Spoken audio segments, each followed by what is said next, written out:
नमस्कार सभी को। आज हम पढ़ने जा रहे हैं नवम कक्षाया संस्कृत पाठ्य पुस्तकम शेमुषी प्रथमो भाग है। कक्षा 9 की संस्कृत पाठ्य पुस्तकम शेमुषी प्रथम भाग है।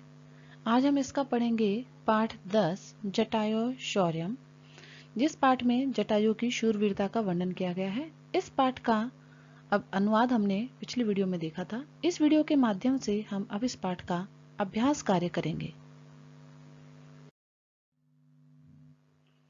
प्रश्न संख्या 1। अधोलिखितानां प्रश्नानां उत्तराणि संस्कृत भाषायां लिखत कि नीचे दिए गए प्रश्नों के उत्तर हमें संस्कृत भाषा में लिखने हैं। यहाँ पर हमारा पहला प्रश्न है, जटायो पश्य इति का वदति। जटायो देखो ऐसा कौन कहती है। उत्तर है, जटायो पश्य इति सीता वदति। जटायो देखो यह सीता बोलती है।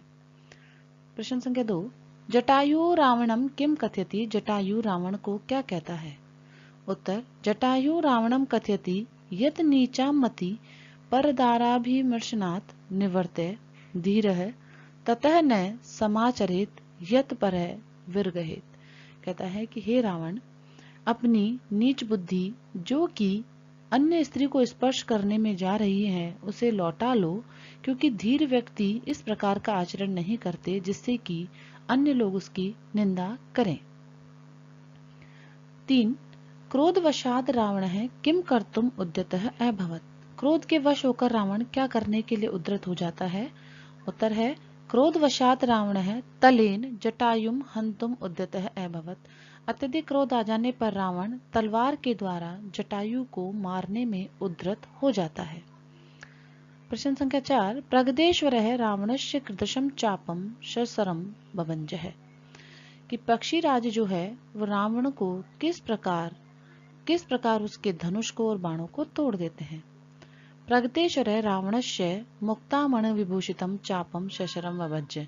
कि पक्षीराज रावण के मणियों से विभूषित धनुष को और बाण को तोड़ देते हैं। हता अश्वो हत सारथी रावण है कुत्र अपतत। जिसका कि हाथी हस्त जिसका सारथी और अश्व दोनों मृत्यु को प्राप्त हो गए हैं, ऐसा रावण कहाँ गिरता है। उत्तर है, हता अश्वो हत सारथी रावणम भूमिम अपतत। कि घोड़े के और सारथी के मर जाने पर रावण पृथ्वी पर गिरता है।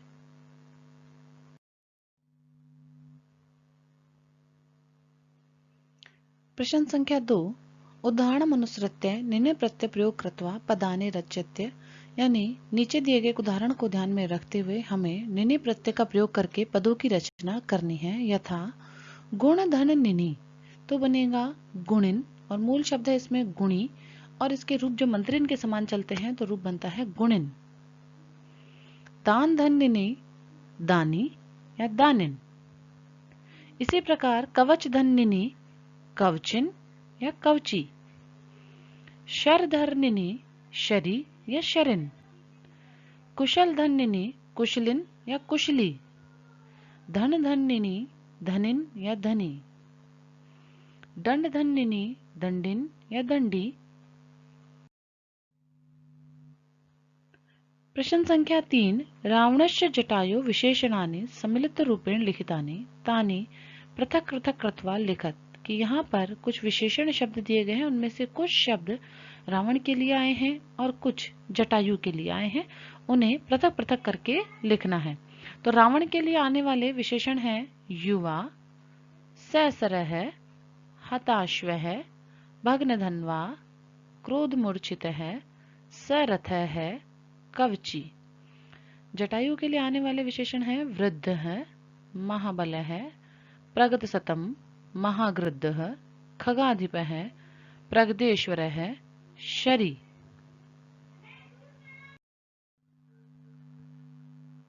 प्रश्न संख्या 4। संधि संधि विच्छेदम व कुरुत। यहाँ दिए गए पदों के हमें संधि और अगर संधि युक्त हैं तो उनका विच्छेद करना है। यथा च धन आदाय दीर्घ संधि चादाय। हत धन अश्व है दीर्घ संधि हताश्व है। तुंडेन धन अश्य दीर्घ संधि तुंडेनाश्य।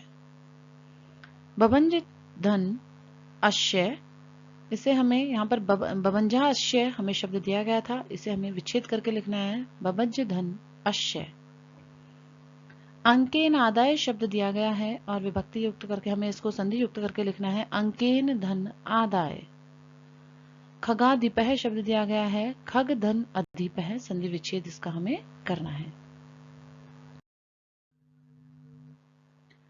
प्रश्न संख्या 5, स्तंभे लिखितानां पदानां पर्याय ख स्तंभे लिखितानां यथा समक्षम योजयत, कि यहाँ कै में जो हमें पद दिए गए हैं उसका हमें पर्यायवाची ख स्तंभ में लिखना है। तो कवची, इसका पर्यायवाची है कवचधारी, आशु शीघ्रम, विरथः रथविहीनः, पपात अपतत, भुवि पृथिव्याम, पगत सप्तमः पक्षी श्रेष्ठ है।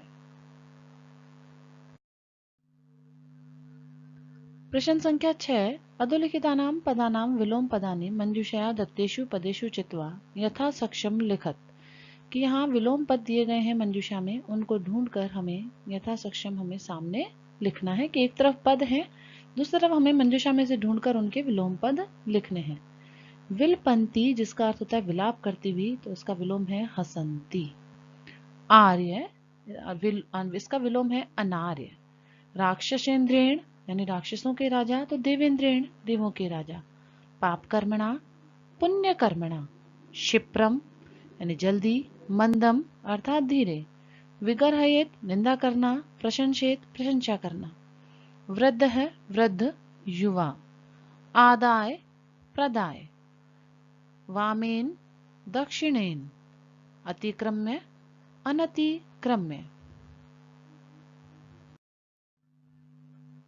प्रश्न संख्या 7, अधोलिखितानि विशेषण पदानि प्रयुज्य संस्कृत वाक्यानि लिखित, यहाँ हमें कुछ विशेषण पद दिए गए हैं, उनके आधार पर हमें संस्कृत वाक्यों की रचना करनी है। शुभाम, तो इसका वाक्य बनता है जटायु शुभाम वाणीम अवदत्। हतसारथी, हतसारथी रावण है, भुवि पपात। कवची, रावण है कवची आसीत। खगाधिपः, खगाधिपः जटायु रावणम अवदत्। वामेन, देवः वामेन हस्तेन लिखति। ख, उदाहरण अनुसृत्य समस्त पदम रचयत, उदाहरण के आधार पर हमें समस्त पद की रचना करनी है। तो उदाहरण है यथा त्रयाणाम लोकानाम समाहारः, यह हमारे पास में यहाँ पर समास का उदाहरण है, द्विगु संख्यावाची समास है, तो इसका उत्तर है त्रिलोकी। तो पंचानाम वटानाम समाहार है, तो समस्त पद बनेगा पंचवटी।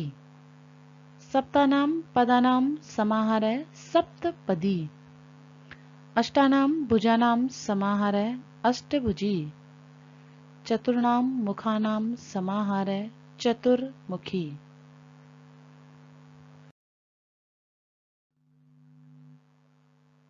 धन्यवाद है। इसी के साथ इस पाठ का अभ्यास यहाँ समाप्त होता है। नमो नमः।